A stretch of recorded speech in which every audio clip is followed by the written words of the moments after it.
Atos capítulo 4, do versículo 32 ao capítulo 5, versículo 11. Irmãos, eu vou ler e eu peço que você acompanhe, porque é um trecho um pouco maior. Atos é um livro histórico de narrativas e é natural que as narrativas, por vezes, tenhamos trechos maiores. E diz o seguinte: da comunidade que creram, era um coração e alma apenas. Ninguém considerava exclusivamente seu nem uma das coisas que possuía. Tudo, porém, lhes era comum. Com o grande poder, os apóstolos davam testemunho da ressurreição do Senhor Jesus, e em todos eles havia abundante graça. Não havia nenhum necessitado entre eles, porque os que possuíam terras ou casas, vendendo-as, traziam os valores correspondentes e os depositavam aos pés dos apóstolos. Então se distribuía a cada um conforme a sua necessidade. Então José, a quem os apóstolos chamam de Barnabé, que quer dizer filho da consolação, um levita natural de Chipre, vendeu um campo que possuía, trouxe o dinheiro e o depositou aos pés dos apóstolos. Entretanto, certo homem chamado Ananias, com sua mulher Safira, vendeu uma propriedade, mas reteve uma parte do dinheiro e Safira estava ciente disso. Levando o restante, depositou aos pés dos apóstolos. Então Pedro disse a Ananias: por que você permitiu que Satanás enchesse o seu coração para que você mentisse ao Espírito Santo, retendo parte do valor do campo? Não é verdade que, conservando a propriedade, ela seria sua? E depois de vendida, o dinheiro não estaria em seu poder? Por que você decidiu fazer uma coisa dessa? Você não mentiu para os homens, mas para Deus.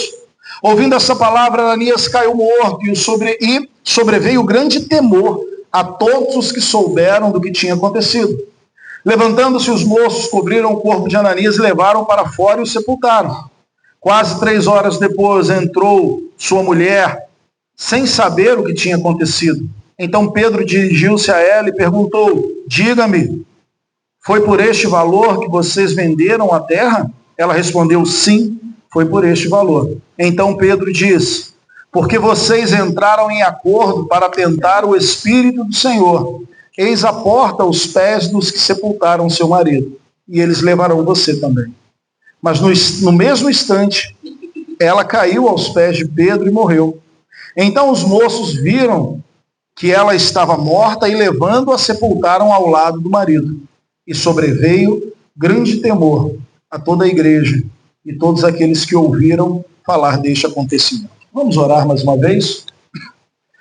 Senhor Jesus, somos gratos, Pai, por sua palavra.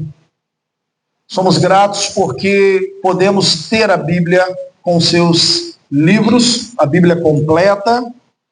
Somos gratos porque nesta noite podemos abrir a Bíblia, ler, e agora iremos expor a palavra, o ensino, a doutrina. E o que nós pedimos, Deus, é a iluminação do Espírito Santo para esta missão. Missão que homem nenhum é apto, mas através do poder do seu Espírito Santo, aquele que soprou e agora aplica e agora ilumina, pedimos este auxílio. Que nossas mentes, nossos ouvidos estejam atentos, que possamos neste momento dar total atenção à sua palavra. E transforma-nos. É isso que nós te pedimos. Em nome de Jesus. Amém. Nós estamos então caminhando em Atos. Atos é um livro histórico e ele conta o início, os primeiros anos da igreja. Esta igreja que é formada logo após a ascensão de Cristo. Nós vimos até agora, rapidamente, a promessa do Consolador que viria, vimos a descida do Espírito Santo, vimos como o Espírito Santo começa, então, a direcionar esta igreja à pregação do Evangelho, e temos um retrato dessa igreja em Atos capítulo 2, do versículo 42 ao versículo 47, perseveravam na doutrina dos apóstolos, partiam do pão, comunhão, estavam juntos todos os dias, e era uma comunidade nova se formando, ainda entendendo e pensando que talvez poderiam continuar como um braço do judaísmo. Essa nova igreja começa então a pregar o evangelho e pregar Cristo. Um dia, indo para o templo, Pedro e João passam pela porta do templo e ali tem um homem aleijado. Esse homem estava ali pedindo esmolas, pede esmola a Pedro e João. Pedro diz: olha, nós não temos ouro, nós não temos prata, mas o que nós temos, nós vamos te dar. Em nome de Jesus, levanta e anda. Esse homem levanta, 40 anos, aleijado, sendo deixado na porta do templo. Aquele milagre é sensacional, as pessoas se alegram e se surpreendem. Pedro e João entram então para o templo, eles estavam indo para o templo, e ali no templo eles pregam o evangelho, e o texto diz que mais pessoas são alcançadas pela graça de Deus. Isso traz algum tipo de inveja aos oficiais, aos sacerdotes, e Pedro e João então são encarcerados, presos por uma noite. Eles são presos, questionados: em nome de quem vocês estão fazendo esses milagres? E eles dizem: em nome de Jesus. É interessante a resposta de Pedro, porque ele é questionado por um saduceu. O saduceu não acredita na ressurreição. E o que Pedro está dizendo ali é: Cristo que morreu, ele ressuscitou. Pedro está dizendo para o saduceu: a ressurreição é verdadeira, ela é real. Porque vocês estão vendo esse milagre quem operou foi Jesus Cristo. Eles não têm muito o que fazer, porque o povo está ali, muita gente, o homem curado está ali também. Eles liberam, então, Pedro e João e dizem: olha, não preguem mais no nome de Cristo. Pedro e João, vimos semana passada, já chegamos à semana passada, né? Pedro e João retornam para onde? Para a igreja. Se juntam com a igreja, eles pregam, eles contam à igreja, né, tudo aquilo que tinha acontecido, a prisão, a exortação, a perseguição, e eles oram. E quando eles oram, o que acontece? Aquele lugar, ele é abalado e o Espírito novamente é derramado sobre eles, não mais para salvação, mas agora para capacitação, para dar força, coragem, ousadia para eles continuarem pregando o Evangelho. E aí é interessante que nós estamos então olhando a ação poderosa do Espírito Santo. O Espírito está agindo e parece, talvez, aos olhares mais desatentos, que esse trecho, ele quebra a narrativa. Porque ele está falando do poder do Espírito Santo, pregação do Evangelho, milagres, sinais, maravilhas, e agora ele vai falar de dinheiro, e agora ele vai falar de bens, e agora ele vai falar de generosidade. Mas é exatamente este, talvez, o primeiro ponto que nós já começamos a entender com relação à ação do Espírito Santo.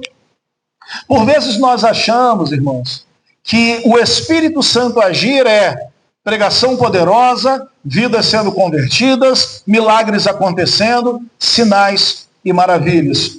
Mas esse texto começa agora a nos ensinar e moldar a igreja. Ele está moldando a igreja de Jerusalém e moldando a igreja batista em Balneário das Conchas em 2025 e mostrando que generosidade é uma ação do Espírito Santo. O ser generoso com aquele que precisa, a preocupação com aquele que sofre e precisa, é uma ação do Espírito Santo e uma ação de uma igreja cheia do Espírito Santo. Então o texto ele vai nos apresentar um contraste. Não sei se você percebeu nessa leitura. Ele vai nos apresentar um contraste. Final do capítulo 4, ele nos mostra generosidade.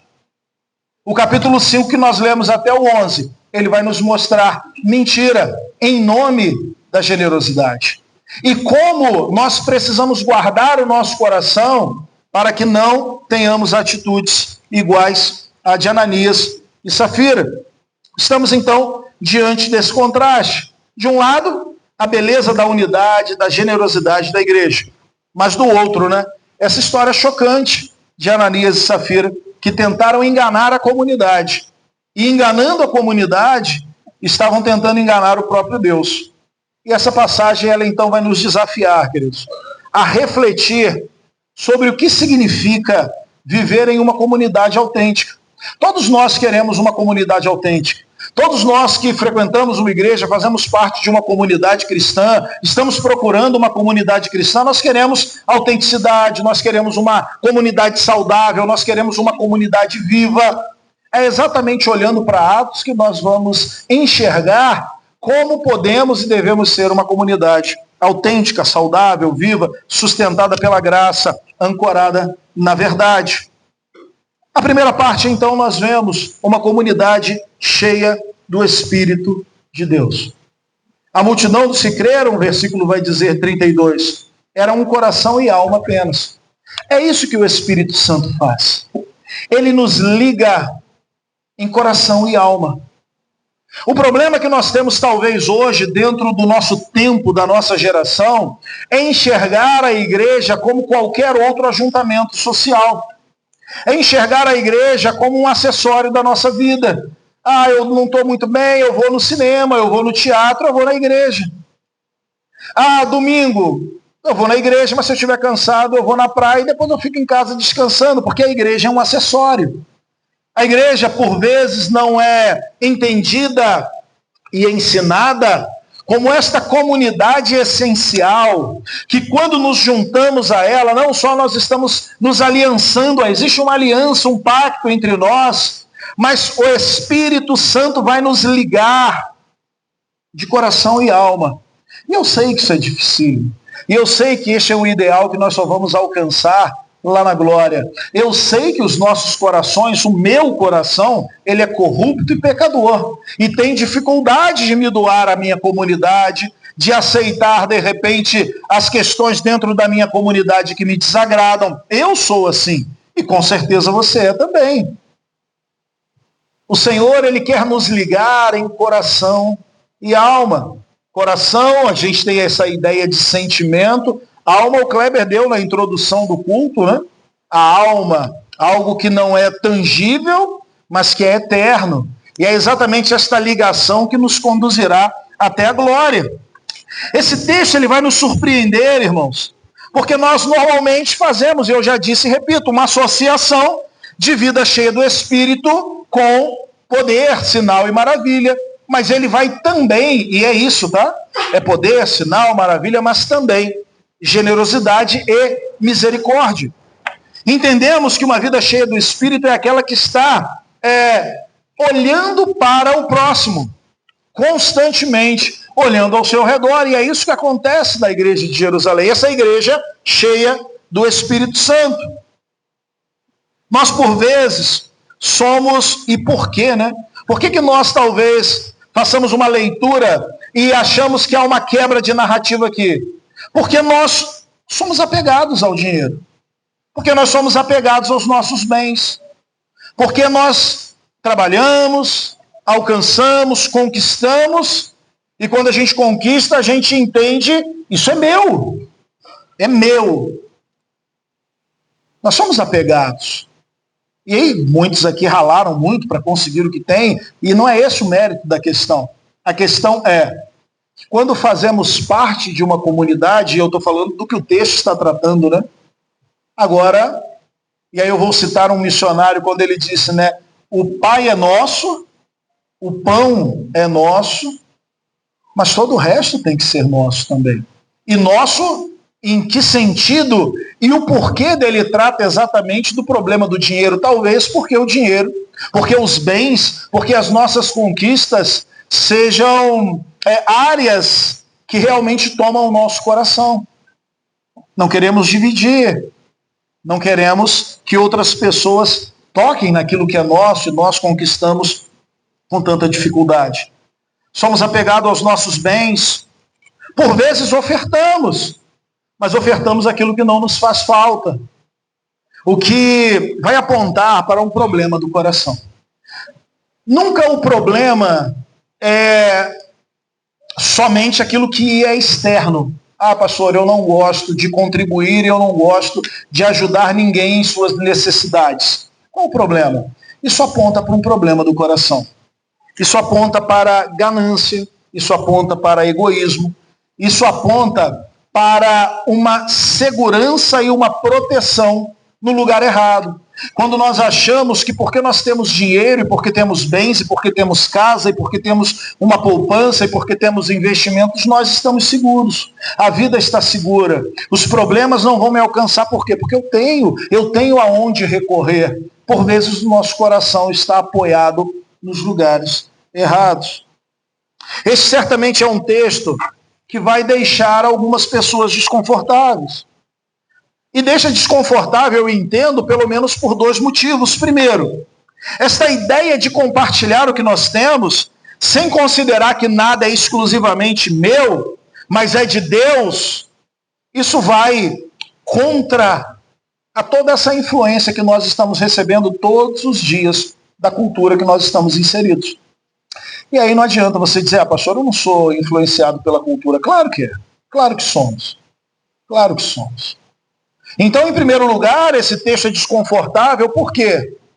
Porque nós estamos inseridos em uma cultura de consumo.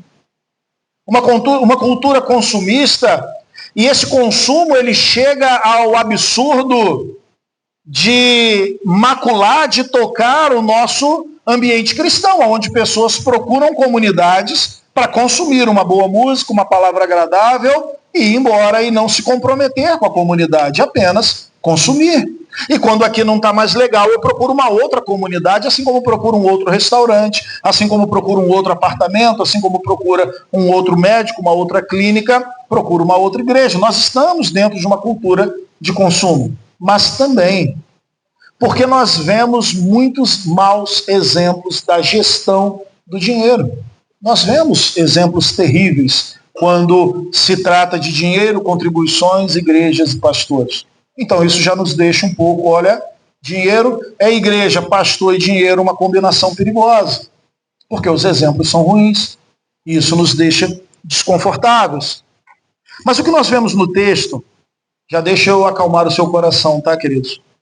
Não é uma ordem legalista para que todo mundo saia daqui vendendo as suas posses. Não é disso que o texto está tratando. O texto não está tratando que você, para ser um cristão verdadeiro, vai ter que vender os seus carros, vai ter que vender, né? Até porque você pode até mesmo fazer isso de uma forma legalista. E aí a gente vai esperar para ver Ananias e Safira que tentaram fazer isso. O texto ele não está tratando disso. Lucas, como autor dessa carta, né? Ele pinta um quadro, ele traz uma descrição da realidade espiritual de uma comunidade cheia do Espírito Santo. E qual é o grande foco aqui? A preocupação com aquele que tem algum tipo de necessidade, para que todos tenham as suas necessidades atendidas. Perceba que o texto trata da unidade do corpo e do coração daquele povo. Aqui não trata de uma unidade superficial. Aqui não é uma unidade baseada em gostos. Aqui não é uma unidade baseada em afinidades. Aqui o texto vai dizer, né, é uma unidade gerada pelo Espírito Santo. Esta unidade, ela toca corações, transforma o individualismo em solidariedade. Transforma o individualismo em generosidade. E eu falo para você, queridos, queridas, irmãos e irmãs, somente o Espírito Santo pode gerar esta obra, fazer esta obra em nossos corações. Não é uma obra natural. Essa unidade era tão profunda que se manifestava nesta generosidade prática e, por que não dizer, uma generosidade radical. Essa generosidade, eu volto a dizer, não é uma imposição, mas uma expressão natural da fé. É uma expressão do amor, da unidade que aquela comunidade vivia. Não havia necessitados entre eles. E por quê? Por que não havia necessitados? Porque aqueles que tinham, voluntariamente vendiam os seus bens e traziam os valores aos apóstolos para que, por sua vez, distribuíssem de acordo com a necessidade de cada um. E eu digo para vocês, isso é algo radical, principalmente para a sociedade que nós vivemos hoje. É algo contrário à lógica do acúmulo, é algo contrário à lógica de consumo que a gente vive. Eu tenho, eu vendo para que outros possam ter também.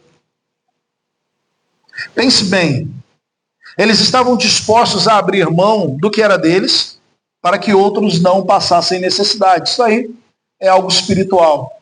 E é algo que igrejas vivem também. Nós vivemos isso em alguns momentos, diante de necessidades que são apresentadas. Nós não estamos tratando aqui, irmãos, de uma utopia, né? De algo que é impossível acontecer. Essas coisas acontecem, como já aconteceram dentro da nossa igreja algumas vezes.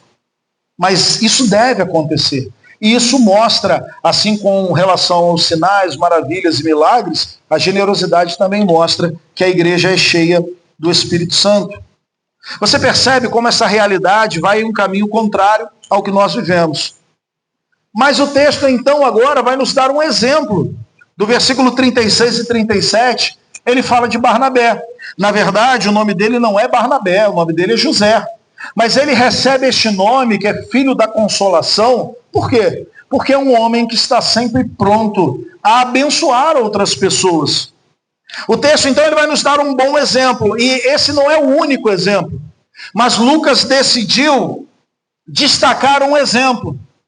Não sei por que Barnabé, mas imagino porque Barnabé fez parte da comitiva de Paulo. Lucas também fez, talvez Lucas tenha tido muito contato com Barnabé e visto como este homem, era de fato um filho da consolação. Então, ele traz Barnabé como exemplo desta generosidade cheia do Espírito Santo. Ele vem de um campo, trouxe o valor aos pés dos apóstolos. E aí, ele recebe este nome, o filho da consolação. Aqui ele abre mão de uma propriedade para assistir à necessidade daquele que precisa. Mais tarde, o mesmo Barnabé vai investir na vida de Paulo. Vai trazer Paulo para Antioquia, vai ajudar Paulo em sua caminhada. Depois de Paulo, nós vamos ver que Barnabé vai pegar João Marcos, o autor do livro do Evangelho de Marcos, e Barnabé vai cuidar desse rapaz, que era muito jovem, na primeira viagem de Paulo, e ele vai junto, e ele volta no meio da viagem, e Barnabé agora vai abraçar ele, vai discipular ele. As motivações de Barnabé é sempre de ajudar as pessoas, e demonstra isso através da sua atitude aqui, em Atos. A sua fé era demonstrada por atitudes, e não só por palavras. E isso nos faz lembrar, demonstrarmos o amor pela comunidade, não só por atitudes, não só por palavras, mas também por atitudes, ou principalmente por atitudes, nos lembra 1 João capítulo 3, versículo 18, que diz: filhinhos, não amemos por palavras e nem de boca, mas por ação e em verdade. O amor ganha forma. O amor não é apenas uma declaração. O amor, ela ganha forma exatamente nas atitudes. É assim no casamento, é assim nos relacionamentos entre amigos, é assim no relacionamento entre a igreja. Isso é bíblico. O amor ganha forma através das atitudes. Mas por quê? Qual é o motor? Qual é o centro desta generosidade? Olha o versículo 33. Olha o versículo 33. Com grande poder, os apóstolos davam testemunho da ressurreição de Jesus Cristo, e em todos eles havia abundante graça. Você percebe que este versículo, ele é o motor de toda esta ação poderosa de generosidade? Talvez você pergunte, como? Por que este versículo? O que eles estavam proclamando, e o versículo diz? Eles proclamavam a ressurreição de Jesus Cristo. Este era o motor. Por quê? A mensagem era a mensagem de um Cristo que deu tudo de si, que se esvaziou, que morreu e ressuscitou para dar vida, transformar os corações e salvar os crentes. A mensagem da ressurreição era o motor, porque a mensagem da ressurreição era a mensagem de um Senhor que doou tudo que tinha, que deixou a sua glória, que se esvaziou. Você entende? Esta é o motor da igreja hoje. É olhar para o Cristo ressurreto e ver que este Cristo se entregou completamente pela igreja. O motor continua o mesmo. O centro continua o mesmo. É o Cristo que se esvaziou, nos chama para que nós agora, e aí você vai pensar, para que a gente se esvazie também, pastor? Não, nós já somos vazios. Ele se esvaziou porque era Deus e virou homem. Nós somos homens. Não tem como descer mais. Somos homens, pecadores. Deus se fez homem, ele se esvaziou. Mas agora, o que acontece com a gente? Se não dá para se esvaziar, o movimento é exatamente o contrário. É nos encher dele. É nos encher do próprio Cristo. E olhar para o Cristo ressurreto é olhar para um Deus todo-poderoso que se esvazia completamente para vir buscar homens vazios e enchê-los da glória, que é dele. Essa é a grande questão aqui.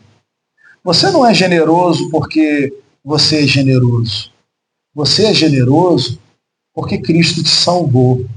E este Cristo, que é Deus, se tornou homem, abrindo mão da sua glória. E se ele abriu mão da glória dele, nós entendemos que também podemos abrir mão das nossas glórias, das nossas posses, para que outros possam ser abençoados e ter as suas necessidades atendidas. E o que essa passagem, então, significa para nós hoje, aqui, 2025? Estamos vendo o retrato do texto bíblico, a exposição do texto, mas e agora, para nós, hoje? Essa passagem, ela não é, novamente eu digo, um mandamento legalista para vendermos tudo que temos, mas uma descrição do fruto de uma profunda transformação espiritual. Essa passagem mostra para nós hoje o que acontece quando o evangelho realmente penetra nos corações. Quando somos tão tomados pela graça de Cristo que nossos bens, nosso status, nosso conforto perdem sua prioridade diante da necessidade do próximo. É isso que ele trata para nós. A verdadeira questão não é se devemos vender os nossos bens, mas se a nossa mentalidade e o nosso coração estão agarrados aos nossos bens ou estão colocados diante do Senhor. Essa é a questão aqui. Não é se eu vou vender ou não, é se eu amo tanto aquilo que eu tenho a ponto de pensar que eu não posso viver sem isso. E aí eu preciso ter. E eu não posso abrir mão, mesmo se alguém que precisa esteja do meu lado sofrendo. Barnabé é um exemplo. Vende seu terreno, doa o dinheiro, mostra o amor prático e sacrificial. Essa generosidade é uma generosidade de fé. Uma generosidade é um fruto de uma fé generosa. O que Atos 4 nos ensina, irmãos, é que a igreja espiritual é uma igreja que reflete a generosidade e o sacrifício de Jesus Cristo. É uma igreja onde as barreiras que separam o meu e o nosso, elas começam a ruir. Essa barreira começa a se desfazer. É uma igreja onde o egoísmo é combatido pela compaixão. A segurança material é substituída pela confiança na providência de um Deus soberano. Não se trata de vender tudo e viver em uma comunidade isolada. Trata-se do desapego do coração. É o coração que desapega. É o coração que tem, mas não mais. A nossa vida pertence aos nossos bens. Eles que nos pertencem. É Ele quem nos pertence. Não se trata, então, de vender, mas de ter um coração transformado. Trata-se de enxergar a necessidade ao nosso redor, dentro da igreja, fora dela, e nos perguntarmos como eu posso ser canal de Deus para ajudar ou suprir e atender essas necessidades. Agora, esse é um quadro belíssimo que nós estamos vendo, mas o texto continua. E ele vai nos trazer agora o primeiro problema interno da igreja de Jerusalém. Vimos alguns problemas externos e as sementes da perseguição, mas agora nós vamos ver um problema interno. E esse problema, então, está do capítulo 5, do versículo 1 ao versículo 11, que nós lemos aqui. Quando nós olhamos para a vida de Ananias e Safira, nós vemos que esse casal viu Barnabé. Eles viram a generosidade de Barnabé. Eles viram como aquela atitude ela foi recebida dentro da comunidade. Eles viram como até mesmo o nome de Barnabé foi trocado, de José para filho da consolação, por conta da sua generosidade. E o coração de Ananias e Safira também desejou receber, né, a atenção e o cuidado que Barnabé ele recebeu daquela comunidade. Mas o problema é que Satanás havia tomado o coração daquele casal. E é isso que nós vamos ver já caminhando para o final. Pecado e julgamento, queridos, sempre andam de mãos dadas. Entenda isso. Às vezes você está vivendo uma vida de pecado e você está pensando o seguinte: está tudo bem. Não está. Não está tudo bem. Porque o pecado e o julgamento, eles sempre andam de mãos dadas. Pode ser que você não seja fulminado no momento em que você peca, como Ananias foi fulminado e a sua esposa também. Mas ainda assim, não pense que está tudo bem, que dá para viver uma vida distante do Senhor, uma vida em pecado. E aí nós vamos ver o problema, um dos problemas de Ananias aqui, não quero antecipar, né, mas que fala muito ao nosso coração. Pecado e julgamento sempre andam de mãos dadas. O gesto de generosidade de Barnabé despertou a admiração dos crentes. No meio daquele entusiasmo, Ananias e Safira, membros da igreja de Jerusalém, cobiçaram a mesma honra. Mas vemos, né, um nítido contraste entre a ação de Barnabé e a ação deste casal. O casal também decide vender uma propriedade. Barnabé vendeu uma propriedade, Ananias e Safira também. Olha, Safira, vamos vender uma propriedade? Porque olha como é que as pessoas estão tratando, olha como é que as pessoas estão falando de Barnabé. Vamos vender uma também. Mas a grande questão é que, do contrário, né, ao contrário de Barnabé, Ananias, ele retém uma parte do valor para si mesmo. Ele e a sua esposa planejaram, né, conversaram e falaram: vamos vender, a gente vende por X e a gente então diminui, a gente fica com parte do valor. A gente não precisa doar tudo.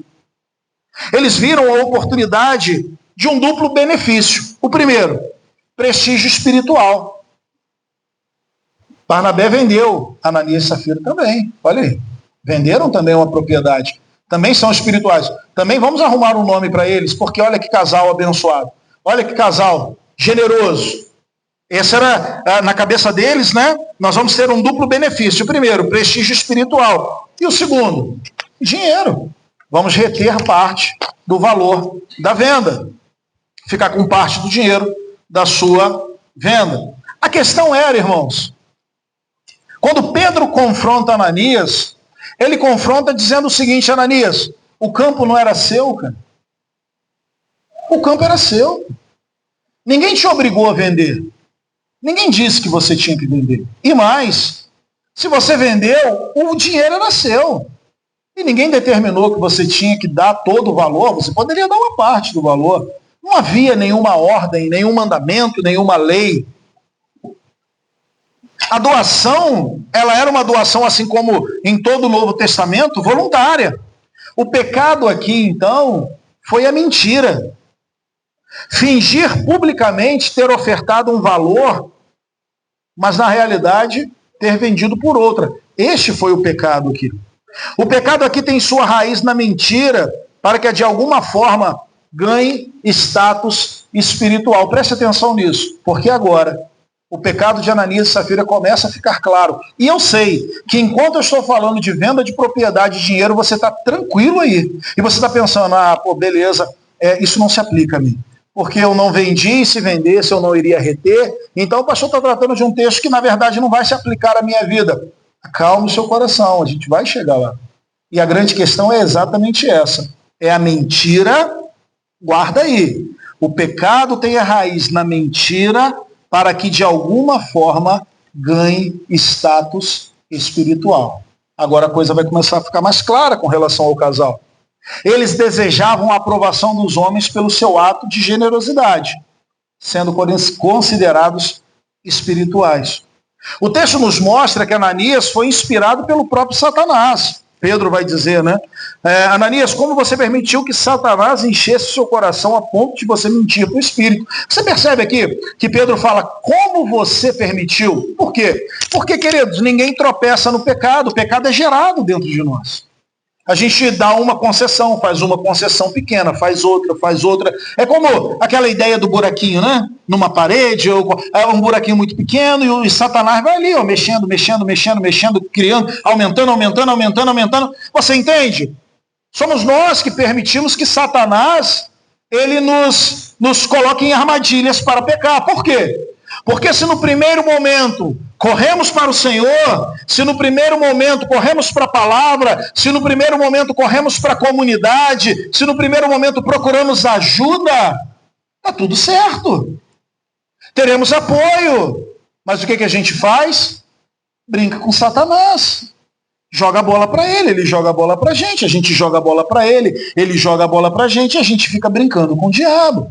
Pedro diz, como você permitiu? Por quê? Porque essa ideia não começou às 6 horas da manhã e às 7 ele vendeu. Não, ele gerou isso. E se a gente vendesse? Se a gente vendesse, o pessoal vai aplaudir a gente. E se a gente ficar com um pouquinho do dinheiro? E se parte do dinheiro e Satanás está só alimentando? Como já dissemos, reter parte do valor não era o pecado. Mentir, enganar a comunidade, enganar a igreja, sim. Deus abomina aqueles que ostentam uma beleza espiritual que não possuem. Preste atenção e tome cuidado com isso.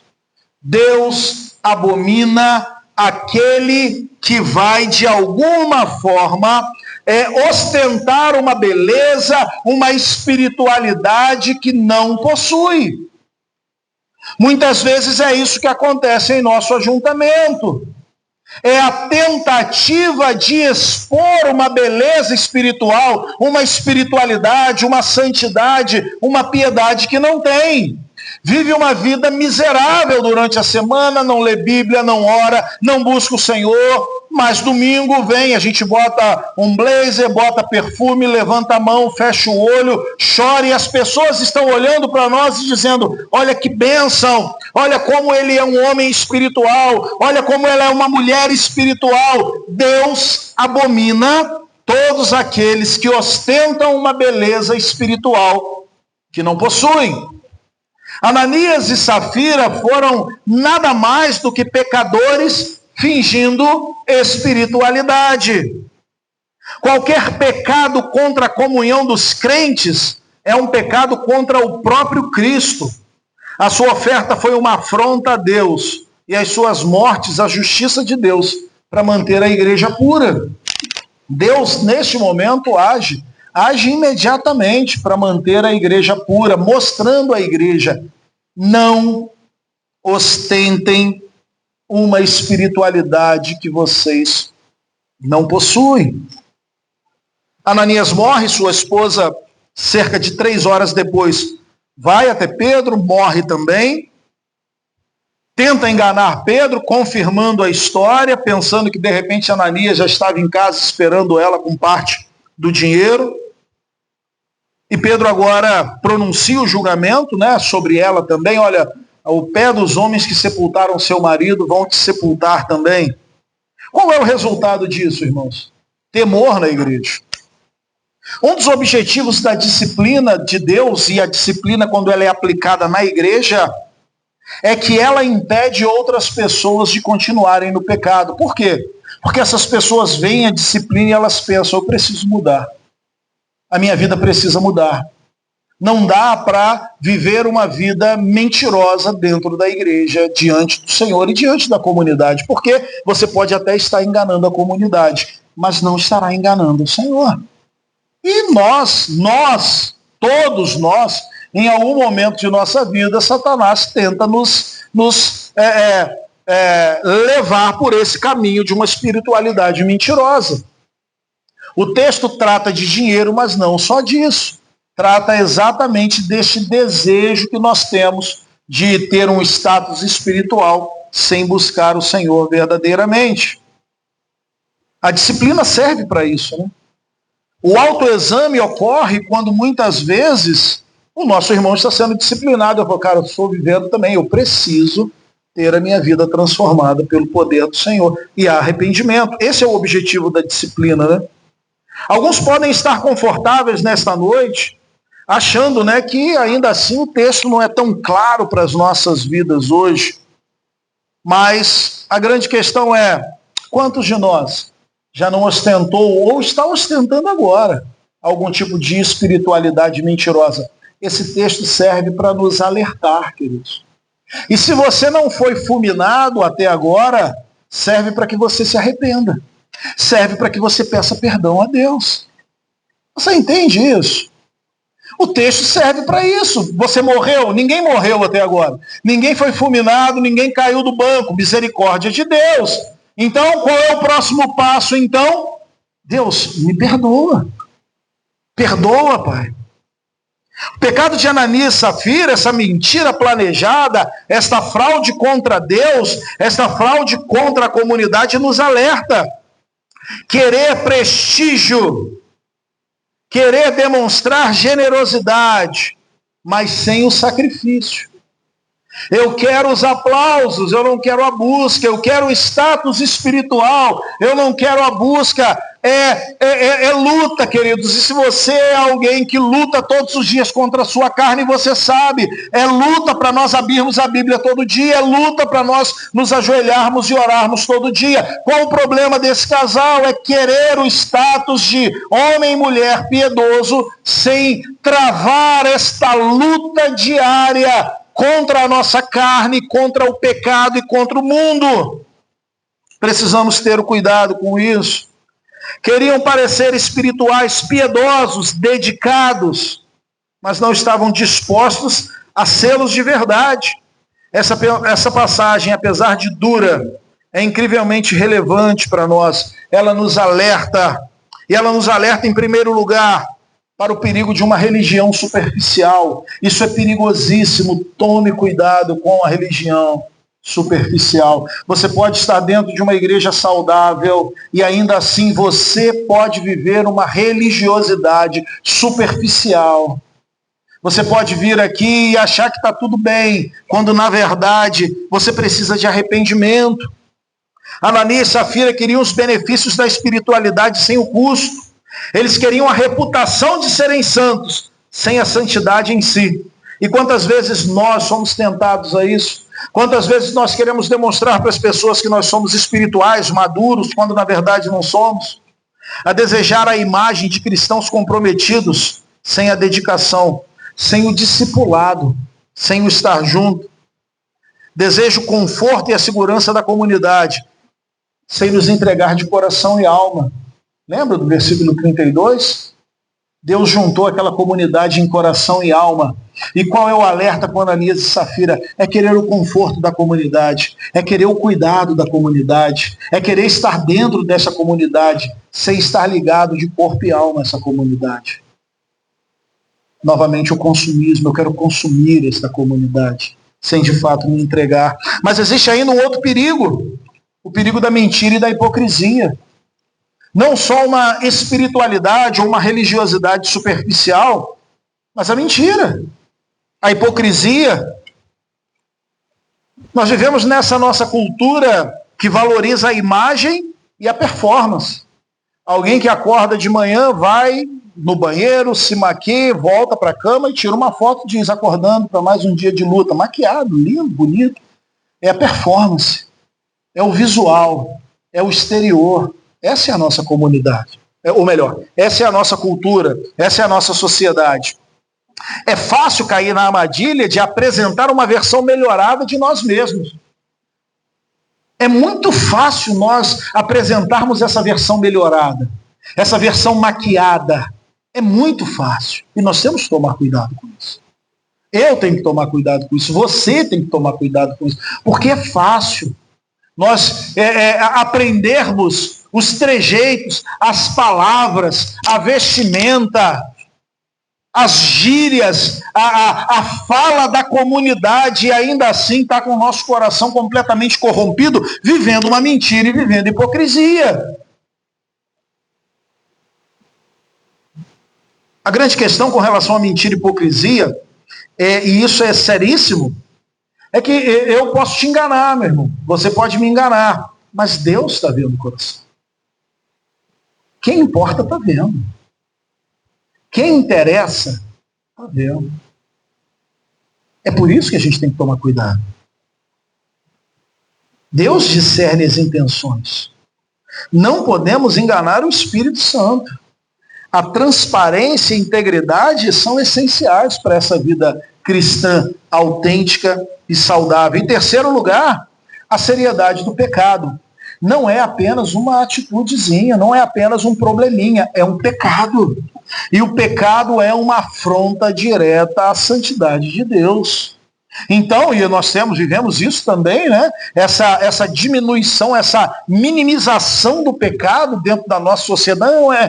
Não, é assim mesmo. As coisas são assim. As tentações do dia a dia são, de fato, tentações, problemas, lutas, dificuldades, mas é pecado. Qual é a grande e boa notícia quando nós tratamos de pecado? Que é possível vencer o pecado. Que a Bíblia diz que não há nenhum pecado ou nenhuma tentação que venha a nós que nós não possamos resistir. Então nós temos que tomar cuidado com o pecado.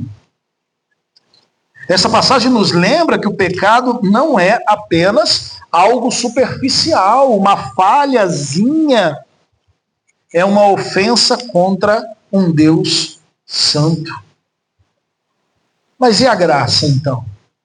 Vimos o julgamento e toda esta realidade vindo diante de nós, religiosidade superficial, mentira, hipocrisia, seriedade com relação ao pecado, e você talvez me pergunte, pastor, aonde está a graça? Aonde então a graça nessa história tão severa de julgamento? Em primeiro lugar, irmãos, a graça não anula a santidade de Deus. A graça e a santidade de Deus caminham juntas. Assim como a ira e o julgamento também, né? Deus é pleno e perfeito. A graça aqui nos confronta ao arrependimento. Olhamos para Ananias e Safira. Pecaram e morreram. Você e eu estamos pecando. Não morremos? Se arrependa. Esta é a ação da graça. Se arrependa diante do Senhor nessa noite, hoje. Estava pecando, não peque mais. Corte os laços com o pecado. Essa é a grande manifestação da graça nesse texto. A graça de Deus é que Ele, em Cristo, já lidou com o pecado de uma vez por todas. Cristo lidou com o pecado na cruz de uma vez por todas. Nós não precisamos mais lidar com o pecado. Nós agora lidamos com a graça.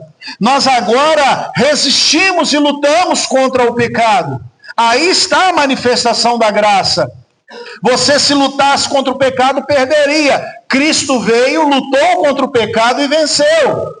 Agora você se enche de Cristo. Você enche a sua vida de Cristo e vence o pecado. Aí está a manifestação da graça.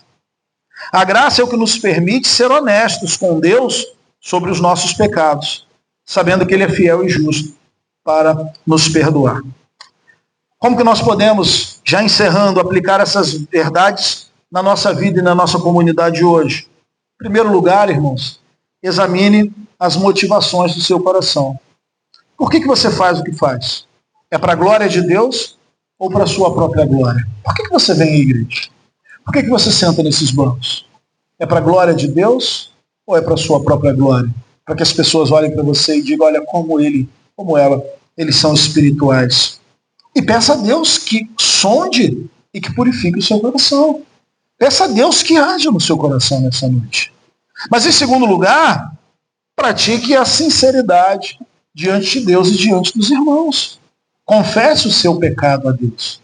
Pare de esconder o pecado. Davi vai dizer naquele salmo belíssimo, né? Enquanto eu escondi o meu pecado, os meus ossos morriam.